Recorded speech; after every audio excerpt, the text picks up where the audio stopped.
ಅಕ್ಷಯ, ಅದರಲ್ಲಿ ಆ ಅಂದ್ರೆ ಇಲ್ಲ ಹಾಗೂ ಕ್ಷಯ ಅಂದ್ರೆ ಸವೆತ ಎಂದರ್ಥ. ಅಂದ್ರೆ ಮುಗಿಯದ ಅಥವಾ ಪುನರುತ್ಪತ್ತಿ ಆಗುವಂತದ್ದು ಎಂದರ್ಥ.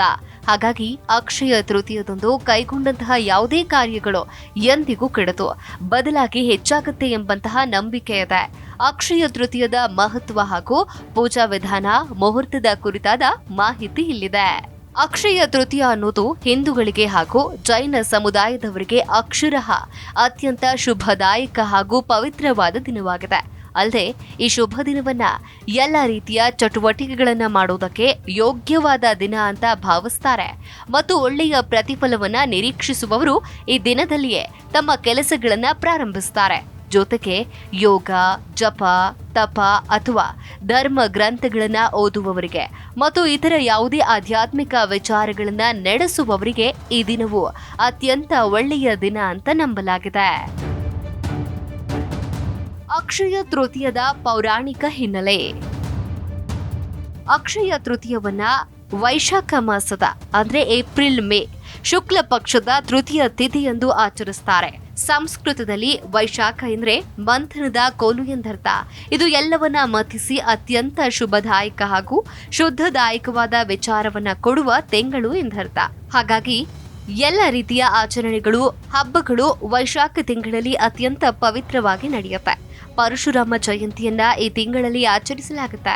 ಯಾಕಂದ್ರೆ ಭೂದೇವಿಯ ಮೇಲೆ ನಡೆಯುತ್ತಿರುವ ಕ್ರೂರ ದೌರ್ಜನ್ಯವನ್ನ ನಿಲ್ಲಿಸೋದಕ್ಕೆ ಶ್ರೀ ವಿಷ್ಣುವು ಪರಶುರಾಮನಾಗಿ ಅವತಾರವೆತ್ತಿ ಬಂದ ಸಂದರ್ಭವಾಗಿದೆ. ಅಲ್ಲದೆ ಗಂಗಾ ಸಪ್ತಮಿಯು ಕೂಡ ಇದೇ ತಿಂಗಳಲ್ಲಿ ಆಚರಿಸಲಾಗುತ್ತೆ. ಯಾಕಂದ್ರೆ ಭಗೀರಥನ ಪೂರ್ವಜರ ಆತ್ಮಗಳನ್ನ ಶುದ್ಧೀಕರಿಸುವಂತೆ ಶಿವನು ಗಂಗೆಗೆ ಹೇಳುವ ದಿನವೇ ಗಂಗಾ ಸಪ್ತಮಿ ಆಗಿದೆ.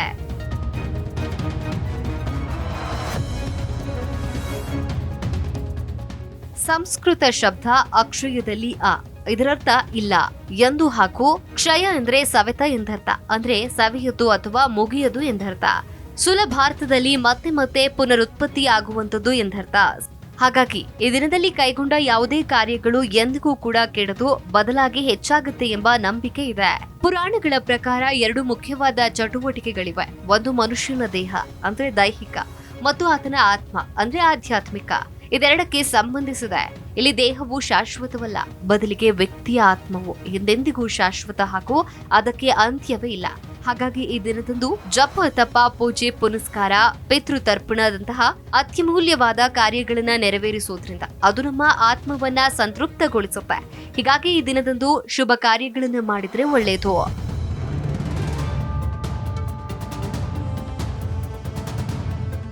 ವೇದಶಾಸ್ತ್ರಗಳ ಪ್ರಕಾರ ಯಾವುದೇ ಒಂದು ಶುಭ ದಿನವನ್ನ ನಾವು ಆಧ್ಯಾತ್ಮಿಕ ಶಕ್ತಿಯನ್ನ ವೃದ್ಧಿಸಿಕೊಳ್ಳೋದಕ್ಕೆ ಕಡ್ಡಾಯವಾಗಿ ಬಳಸಬೇಕೆಂದು ಹೇಳುತ್ತೆ. ಇದನ್ನು ತಮ್ಮ ಮನೆಗಳಲ್ಲಿ ಗ್ರಂಥ ಪಾರಾಯಣ ಮಾಡುವ ಮೂಲಕ, ಹೋಮ ಹವನಾದಿಗಳನ್ನು ಮಾಡುವ ಮೂಲಕ, ಮನೆಯ ಇಷ್ಟ ದೇವರನ್ನ ಪೂಜಿಸುವ ಮೂಲಕ ಅಥವಾ ವಿಶೇಷವಾದ ಪೂಜೆಗಳನ್ನ ನೆರವೇರಿಸುವ ಮೂಲಕ ಈ ದಿನವನ್ನ ವಿಶೇಷವಾಗಿ ಆಚರಿಸಬಹುದು.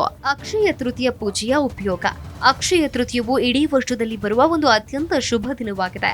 ಹಾಗಾಗಿ ಮನೆಯಲ್ಲಿ ಪೂಜೆ, ಹೋಮ ಹವನಾದಿಗಳನ್ನ ಮಾಡುವುದಾದ್ರೆ ಅಥವಾ ಚಿನ್ನ ಖರೀದಿ ಮಾಡುವುದಾದ್ರೆ ಇದು ಸೂಕ್ತವಾದ ದಿನ. ಇದರಿಂದ ಮತ್ತಷ್ಟು ನಮ್ಮಲ್ಲಿ ಸುಖ, ಸಮೃದ್ಧಿ, ಸಂಪತ್ತು ಹೇರಳವಾಗುತ್ತೆ. ಅಲ್ಲದೆ ಈ ದಿನದಂದು ವಿಷ್ಣು, ಲಕ್ಷ್ಮಿ ಹಾಗೂ ಕುಬೇರನನ್ನ ಜನರು ಭಕ್ತಿಯಿಂದ ಪೂಜಿಸುತ್ತಾರೆ. ಅಲ್ಲದೆ ಹಿಂದೂ ಪುರಾಣದ ಪ್ರಕಾರ ತ್ರೇತಯುಗದ ಆರಂಭವಾಗಿದ್ದು ಈ ಅಕ್ಷಯ ತೃತೀಯದ ಶುಭದಿಂದಲೇ ಅಂತ ಉಲ್ಲೇಖವಿದೆ. ಪೂಜೆಯಿಂದಾಗುವ ಲಾಭಗಳೇನಪ್ಪಾ ಅಂದ್ರೆ ವಿಷ್ಣು, ಲಕ್ಷ್ಮಿ ಹಾಗೂ ಕುಬೇರ ಅರಸನ ಕೃಪಾ ಕಟಾಕ್ಷ ಸಿಗುತ್ತೆ.